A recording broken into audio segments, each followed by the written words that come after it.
Chennur MLA Vivek వెంకటస్వామికి birthday wishes తెలిపారు CM Revanth Reddy. నిత్యం ప్రజా సేవలో ఉంటూ రాష్ట్రాభివృద్ధి కృషి చేసేందుకు భగవంతుడు పూర్తి ఆరోగ్యాన్ని ఇవ్వాలని కోరారు. ప్రజా సేవలో వివేక్ వెంకటస్వామి మరింత ఉన్నత స్థాయికి చేరుకోవాలని ఆకాంక్షించారు సీఎం రేవంత్ రెడ్డి.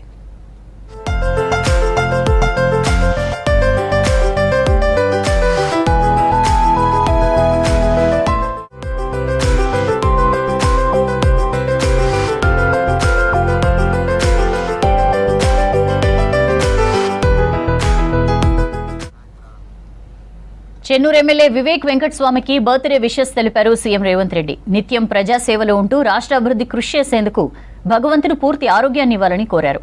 ప్రజా సేవలో వివేక్ వెంకటస్వామి మరింత ఉన్నత స్థాయికి చేరుకోవాలని ఆకాంక్షించారు సీఎం రేవంత్ రెడ్డి.